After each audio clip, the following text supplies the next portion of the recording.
नाज़रीन, कुछ आम तरीन खबरें हैं आपके सामने रख देते हैं। नाज़रीन, नवंबर का महीना शुरू हो चुका है। नवंबर ये बड़ा कातिल महीना है, बड़ा बेरहम महीना है। पाकिस्तान के अंदर नाज़रीन आगे ये मुल्क कैसे चलेगा इसके फैसले नवंबर के अंदर हो जाएंगे। बहुत सारी चीजें नवंबर के अंदर तय हो जाएंगी। नवंबर 26 नवंबर डीचो के अंदर भी नाज़रीन एक खौफनाक कत्लेआम हुआ था। तहरीक इंसाफ क्या एहतजाज करेगी। नवंबर के महीने में खादिम रिजवी साहब की बरसी भी आ रही है। लिहाजा ये जो महीना है नाज़रीन, ये शायद बहुत सारी चीजें तय कर देगा। प्लस माइनस हो जाएगा कि जनाब यहां से हम कैसे आगे बढ़ेंगे। नवंबर के महीने में ही कहा जा रहा है कि 27वीं आईनी तरमीम भी आ रही है। लिहाजा बहुत कुछ नाज़रीन, जो कुछ भी है इस मुल्क के अंदर होना है या जो आगे कैसे ये मुल्क चलेगा, ये महीना तय कर देगा, ये महीना फैसला कर देगा। नवंबर के महीने के बारे में कहा जाता है कि इस महीने में तहरीकें चलती हैं, इस महीने में एहतजाज होते हैं। तो लेट्स सी क्या सूरत बनती है। लेकिन सबसे पहले नाज़रीन, सोहेल खान अफरीदी साहब की जो मुलाकात नहीं करवाई जा रही, ये क्यों नहीं करवाई जा रही, इसके ऊपर मैं पहले एक नजम सेठी साहब का तज्जिया आपको सुनाता हूं कि आखिर क्या महसूस किया जा रहा है कि इमरान खान कौन सी पट्टी सोहेल खान अफरीदी साहब को पढ़ा देगा। ये सेठी साहब को सुनाए। अगर आप अफरीदी साहब को मिलने देते हैं विद इमरान खान, क्या हो जाएगा? कुछ भी नहीं होगा। मिलने दें एक दफ़ा नहीं, वो हर रोज़ आके मिलना चाहे तो मिल ले। आपको इस बात का फिक्र है कि पता नहीं खान उनको क्या उकसाएगा, क्या करेगा, क्या नहीं करेगा, तो वो तो वैसे ही कर रहा है। वो तो जो जाता है उसको मिलने, उसको पैगाम दे देता है, वो आके पैगाम दे देते हैं। उसने अपनी काबीना, उसने अपना चीफ मिनिस्टर भी तब्दील कर लिया। उसने जो जिस किस्म की काबीना वो चाहता था बनवा लिया। इसको क्या यार जिसका तुम्हारा दिल चाहता है तुम लगा लो। उनको पता है इससे उसी किस्म के लोग लगाने जो खान को पसंद आएंगे, हार्ड लाइनर्स अपने जैसे। तो मतलब ये चीज़ आप रोक नहीं सकते। नाज़रीन, मोहम्मद मालिक साहब ने कहा था कि दिसंबर के अंदर 27वीं आईनी तरमीम आएगी और 26वीं आईनी तरमीम का मामला अभी तक हल नहीं हुआ। अभी तक 26वीं आईनी तरमीम नाज़रीन कंट्रोवर्शियल है, अदालतों के सामने मौजूद है, जजेस के सामने मौजूद है। 26वीं आईनी तरमीम इटसेल्फ एक क्वेश्चन है जो कि इस वक्त पूरे निजाम, पूरे माशरे, पूरे निजाम इंसाफ के सामने खड़ा है। लेकिन 27वीं आईनी तरमीम ऐसे वक्त में लाई जा रही है। ये क्यों लाई जा रही है और इसका भी मकसद सिद्दीक जान साहब के मुताबिक सोहेल खान अफरीदी साहब है। ये आप सुन लें। सोमवार को भी 27वीं आईनी तरमीम कौमी असम्बली के अंदर पेश की जा सकती है। अब 27वीं आईनी तरमीम के अंदर क्या कुछ आ रहा है और क्यों इसको इस मौके पे लाया जा रहा है। देखें, अब से कोई 1.5 माह पहले मोहम्मद मालिक साहब ने ये खबर ब्रेक की थी और उन्होंने कहा था कि दिसंबर में 27वीं आईनी तरमीम आएगी। उन्होंने उसमें बताया था कि मुमकिन तौर पर क्या कुछ होगा, लेकिन लगता यह है कि सोहेल आफरीदी की वजह से अब उसको पहले लाया जा रहा है। नाज़रीन, जो खबरें आ रही हैं मुज्जाद, वो ये भी आ रही हैं कि 27वीं आईनी तरमीम के अंदर जो मिनरल्स हैं या जो मदनियात हैं, ज़मीनों के नीचे खदाने, उनके हवाले से फैसला हो जाएगा।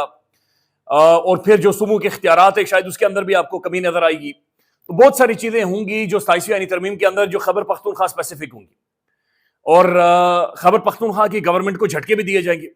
और ये झटके देने की जो बातचीत हो रही है, गुफ्तगू हो रही है, ये बैरिस्टर मुनीफ फारूक साहब कर रहे हैं। बैरिस्टर मुनीफ फारूक साहब नाज़रीन एक अजीब, इनके पास कोई चिराग है, ये घिसते हैं और चिराग को घिसने के बाद नाज़रीन जिन इनके सामने हाजिर होता है और वो जिन इन्हें जो खबर देता है उसके बाद बदकिस्मती से पाकिस्तान के अंदर वही हो जाता है। ये क्या कह रहे हैं कि खैबर पख्तूनख्वा की हुकूमत को झटके मिलने वाले हैं, ये भी सुने। कुछ ऐसे मामला जरूर हो, पहले कुछ झटके दिए जाने की तवक्को है खैबर पख्तूनख्वा हुकूमत को। अब वो झटके किस तरह से आएंगे ये देखना पड़ेगा। वो झटके किसी और की डिस्क्वालिफिकेशन के जरिए आ सकते हैं, कुछ हो सकता है, लेकिन झटके के ऊपर जरा आप तवज्जो मरकूज रखिएगा कि झटके दिए जा सकते हैं और वो कोई अच्छा ओमन नहीं होगा। मैं इसलिए बार बार कह रहा हूं कि एक पावरफुल हुकूमत को हटाना, उसके खिलाफ गवर्नर रूल इंपोज करना बड़ा, पंजाबी में कहते हैं, औखा काम है। ये आसान काम नहीं है और हालात किसी तरफ भी जा सकते हैं। एक सूबा नाज़रीन जिसकी एक इंतहाई पोरस बॉर्डर है अफगानिस्तान के साथ, और अफगानिस्तान के साथ हमारे मामला ठीक नहीं है। डॉन अखबार की आज की खबर उठाकर देख लें, एडिटोरियल उठाकर देख लें, कोई भी बंदा कन्विंस नहीं है कि जो इस्तांबुल के अंदर हमारी नेगोशिएशन हुई है अफगान गवर्नमेंट के साथ, ये कोई देरपा होगी या ये इसमें से वाकईतन हम कोई सोल्यूशन निकालने में कामयाब हुए। कुछ भी नहीं निकला। तालिबान हटदर्मी दिखा रहे हैं। हमारा डिप्लोमेटिक फेलियर तो है ही है, लेकिन तालिबान अफगानिस्तान की जो गवर्नमेंट है नाज़रीन, वो इंडियन प्रॉक्सी के तौर पर खेल रही है। फुल ऑन इंडिया इस वक्त वहां पर पैसा फेंक रहा है, खुलकर पैसा फेंक रहा है, और वो एक दूसरा फ्रंट है जो पाकिस्तान के हवाले से खोलना चाह रहा है। एक ऐसे टाइम में जो कि एक सूबा इंतहाई वल्नरेबल है, वहां पर दहशतगर्दी सर उठा रही है, वहां पर एक नई गवर्नमेंट आई है, अभी अभी उसकी काबीना का ऐलान हुआ है, लेकिन यहां पर यह फैसला कर लिया गया है कि इस सूबे को, इसकी गवर्नमेंट को हम झटके देंगे और झटके दे देकर इन्हें हिलाया जाएगा। और 27वीं आईनी तरमीम इसीलिए लाई जा रही है कि एक सूबे को झटके दिए जाए। और 27वीं आईनी तरमीम के अंदर नाज़रीन जो अदालतें, जो थोड़ा बहुत भी हमारी लूली लंगड़ी अदलिया मौजूद है, इसका वजूद को ही खत्म कर लिया जाएगा। ये इमरान रियाज खान साहब का इसके ऊपर तजिया सुने। देखिए, अगर 27वीं आईनी तरमीम आ जाती है ना, तो एक चीज़ आप सबको याद रखनी चाहिए कि अदालतों का अमली तौर पे वजूद बिल्कुल ख़त्म हो जाएगा। अभी तो अदालतें सिसक रही हैं ना, बहुत सारी ऐसी चीज़ें जो 26वीं आईनी तरमीम में एस्टेब्लिशमेंट नहीं करवा पाई, वो अब 27वीं आईनी तरमीम में हो जाएंगी। मैंने आपको बहुत पहले एक बात कही थी कि 26वीं आईनी तरमीम के बाद 27वीं आईनी तरमीम आएगी और असल तरमीम वही होगी। ये 26वीं आईनी तरमीम सिर्फ इसलिए की गई है ताकि 27वीं आईनी तरमीम का जो एक्चुअली करना चाह रही है एस्टेब्लिशमेंट, उसका रास्ता खुल जाए, और वो रास्ता अब खोला जा रहा है। नाज़रीन, जब अदलिया का वजूद खत्म हो जाता है तो फिर सड़कों पर लोगों को गोलियां मारी जाती है, फिर डंडे का राज होता है, फिर ताकत का राज होता है, ताकत फैसला करती है, फिर किसी भी बंदे को उसका ड्यू राइट या ड्यू प्रोसेस नहीं मिलता, लोगों को मारा जाता है। हैरान कुन इंकशाफात किए हैं सीनियर तरीन क्राइम रिपोर्टर ने अहमद फराज साहब ने टॉक शो के अंदर, और उनका यह कहना है कि मरियम साहबा के सिर्फ 6 माह में, यानी इस साल के 6 माह में 1000 से ज्यादा बंदूक को पंजाब के अंदर मार दिया गया है। और इससे पहले जब चाचा सीएम थे, यानी शहबाज शरीफ साहब सीएम थे, तो 700 लोगों को मावरा अदालत कत्ल किया गया था, मारा गया था। पंजाब के अंदर नाज़रीन ये एक बड़ी खौफनाक किस्म की रिवायत है कि जेलों के अंदर से लोगों को निकाल कर, मोहसिन बेग साहब कहते हैं, जेलों से लोगों को निकाल कर गोलियां मारी जाती हैं, उन्हें एलिमिनेट किया जा रहा है, उन्हें न्यूट्रलाइज किया जा रहा है। ये मैं चाह रहा हूं कि तिफी बट को मारने से पहले मरीम साहबा की जो टेलीफोनिक गुफ्तगू हुई, अहमद फराज साहब क्या बता रहे कि मरीम साहबा ने क्यों कहा कि चीखो मैं तो फोन बंद कर दिया, ये सुन लिया। प्राइम मिनिस्टर के बेटे हैं हमजा, वो इन्वॉल्व होते हैं, उनके अजीज़ो कारब, कुछ रिश्तेदार, कुछ दोस्त उनको कहते हैं कि जी इस तरह हमें डर है कि कहीं तीफी बट का नुकसान ना हो जाए। ठीक, यार पोलिटिकल लोग हैं, उन्होंने फ़ोन तो करना होता है। उन्होंने मरियम साहबा को फ़ोन किया है और उनको कहा कि जी ये कानून के मुताबिक जो है तीफी बट के साथ सलूक हो और कोई ज़्यादती नहीं होनी चाहिए, जो हमें इन्फॉर्मेशन है। ठीक, जिस पर मरियम साहबा ने उनको ये कहा कि जी आपका उनसे क्या ताल्लुक है, तो बाकायदा मुकालमेबाजी उनकी हुई है और हमजा साहब ने कहा जी आप अपने वालिद साहब से पूछें कि हमारा क्या ताल्लुक है और वो पार्टी के लिए उनकी क्या खिदमात रही हैं माजी में। तो इनके ये 2-2.5 मिनट की इनकी काफ़ी हार्ड टॉक हुई है, जिसके बाद मुझे जो इन्फॉर्मेशन मिली है, मरियम साहबा ने ये कहा जी चीखो मत, ये क्या कि उन्होंने अपना फ़ोन बंद कर दिया। लेकिन ये तिफी बट नाज़रीन जिसके ऊपर इल्जामात हैं और बेशुमार केसेस हैं कि ये लाहौर के अंदर पंजाब में एक गैंग ऑपरेट करते थे, उन्हें इंटरपोल के जरिए पाकिस्तान लाया जाता है और फिर उसके बाद उनका इनकाउंटर कर दिया जाता है। अब यानी पुलिस मुकाबला होता है और मुबैन तौर पर पुलिस मुकाबला, और उन्हें गोली मार दी जाती है।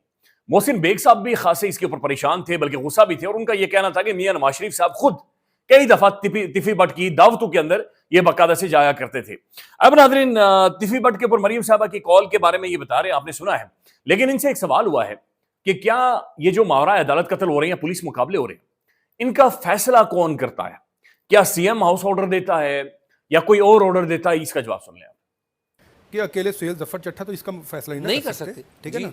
इसमें माजरत के साथ इसमें सब इन्वॉल्व हैं, इसमें हुकूमत भी इन्वॉल्व है, इसमें अदलिया भी इन्वॉल्व है, इसमें हसास इदारे भी इन्वॉल्व हैं, इसमें पुलिस भी इन्वॉल्व है। तो मुझे ये बताएं ना, इतने मुकाबले हो रहे हैं, किसी ने आवाज़ उठाई? अच्छा, कोई सो मोटा हुआ? ये नाज़रीन पोजीशन है कि लोगों को सड़कों पर मारा जा रहा है, एलिमिनेट किया जा रहा है, न्यूट्रलाइज किया जा रहा है, कोई सो मोटो नोटिस, नथिंग, कुछ भी नहीं। कोई जज, अदालत, कोई कहीं पर कोई बंदा खड़ा ही नहीं हो रहा, बोल ही नहीं रहा। बल्कि ये वसीम मलिक साहब इंकशाफ कर रहे हैं कि जो सरफराज डोगर साहब की इस्लामाबाद हाई कोर्ट है, वहां पर बिल्कुल नीचे से, समझ रहे हैं ना, माल निकाला जाता है। ये सुन लें आप। इस्लामाबाद हाई कोर्ट में आजकल एक नया रिवाज है, और ये मैं बड़े बावसूख जराए से आपको बता रहा हूं कि आम साइलिन के केस में भी सर्टिफाइड कापियों के लिए आपको कैश लगाना पड़ता है। अच्छा, जी हाँ। बात तो यहां तक पहुंची कि एक वकील साहब ये दावा करते हैं कि जब वो केस को, और ये अब नहीं, मुल्तान में भी इनकी इस हवाले से कुछ किस्से मशहूर थे। मुल्तान बेंच में, हाँ, principal seat Lahore high court में। अच्छा। और सरफराज डोगर साहब ये समझते हैं और अपनी प्राइवेट गैदरिंग्स में कहते हैं कि ये सब कुछ मैं कर रहा हूं, तो मैक्सिमम क्या करेंगे, मुझे आप लाहौर हाई कोर्ट वापस भेज दें। नाज़रीन, महसूस ये हो रहा है कि इस मुल्क के अंदर बिल्कुल अदलिया का जो एक पूरा ढांचा है उसे कोलैप्स करवा दिया गया, और ये बड़ी बदकिस्मती है। स्टेट्स, मुल्क, रियासतें नाज़रीन ऐसे आगे नहीं बढ़ती। हमें एक रूल ऑफ लॉ की जरूरत है, हमें इदारों की मजबूती की जरूरत है, तभी डेमोक्रेसी आगे बढ़ती है, तभी मुल्क मजबूत होकर आगे बढ़ते हैं। पूरे मुल्क में नाज़रीन कोई भी इस वक्त किसी भी सेगमेंट ऑफ सोसाइटी से हो, उसके साथ अगर जुल्म होता है तो वो वाहिद इमरान खान एक रेजिस्टेंस फोर्स है जिसकी तरफ वो देखता है। वो सोहेल खान आफरीदी की तरफ मुड़कर देखता है, वो पीटीआई की तरफ मुड़कर देखता है, वो तहरीक इंसाफ के सोशल मीडिया की तरफ देखता है। जबकि इसके अलावा आप तमाम तरफ तबकात को उठाकर देख लें, हमारे जो मौलवी हज़रात हैं, हमारे जो उलमा इकराम है, सिविल सोसाइटी है, हमारी जो बुकला बरादरी है, बिल्कुल नाज़रीन इस वक्त साइड पर होकर बैठे हुए हैं। और ये खौफनाक एक दौर है जो पाकिस्तान के अंदर जारी है। इसी दौरान नाज़रीन एक ज़हनी मरीज बंदा उठता है, एक प्राइम टेलीविजन पर बैठकर एक खातून जर्नलिस्ट की, मोहतरमा समीना पाशा साहिबा की तज़दीक करने की वो कोशिश करता है। समीना पाशा नाज़रीन इंतहाई दिलेर, बहादुर, एक हाईली क्वालिफाइड पाकिस्तान की जर्नलिस्ट हैं, एक डिग्निफाइड खातून है नाज़रीन।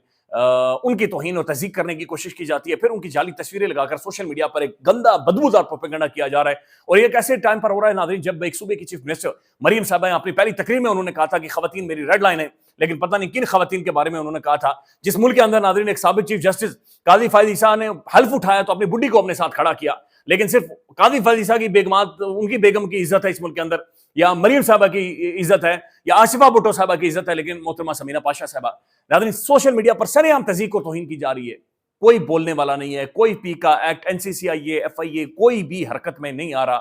ثمینہ پاشا کو ناظرین خیر انہیں کیا فرق پڑے گا، وہ جو عزت انہوں نے کمانی ہے وہ کما چکی ہیں، ان کا جو رتبہ ہے، ان کا جو قد ہے صحافت کے اندر، اس معاشرے کے اندر کنٹریبیوٹ کرنے کے حوالے سے ایک ریزسٹنگ فورس کا جو کردار انہوں نے ادا کیا انہیں ضرورت نہیں ہے. لیکن بہرحال ایک بڑا بدبودار ایک سینیریو ہے جو کہ کریٹ ہو رہا ہے، اور یہ ہمیشہ سے ناظرین جب بھی نون لیگ اقتدار میں رہی ہے خواتین محفوظ نہیں رہی ہیں پاکستان کی. امیر عباس صاحب لکھتے ہیں ہمت رکھے ثمینہ پاشا، آپ اور آپ جیسے لوگ صحافت کے نایاب لوگ ہیں اور کامیاب بھی. درباری بننا، چاپلوس بننا اور ٹاؤٹ بننا تو تاریخ میں سب سے آسان راستہ رہا ہے. آپ لوگوں نے مشکل راستے کا انتخاب کیا ہے جس پر صرف خدا کی طرف سے جو آزاد منش لوگ ہوتے ہیں وہی چل سکتے ہیں، کیونکہ ان راستوں پر انسان آبلا پا ہو جاتا ہے اور بڑی مشکل ہو جاتی ہے. خاردار جھاڑیاں آپ کو نوچنے لپکتی ہیں، پاؤں کے پتھر بھی پھیل جاتے ہیں، سفر دشوار گزرتا ہے. معاف کیجیے گا میری اردو اتنی اچھی نہیں ہے جتنی اچھی اردو انہوں نے لکھی ہوئی ہے، لیکن غیرت، ہمت، خودداری اور عزت نفس کا سفر بھی یہیں سے ہوتا ہے. اس راستے کے تمغے منزل پر پہنچ کر ملتے ہیں. ثمینہ پاشا کو ناظرین کسی تمغے کی ضرورت نہیں ہے. ان کا کھڑا ہونا، ان کا سٹینڈ کرنا، ان کی بہادری، ان کی جرأت، دلیری، یہ ہم سب کے لیے، اس پورے معاشرے کے لیے ایک تمغہ، ایک آزاد ہے کہ ثمینہ پاشا جیسے لوگ بول رہے ہیں اور ایسی خواتین اس معاشرے کے اندر موجود ہیں. خیال رکھیے گا. اللہ حافظ.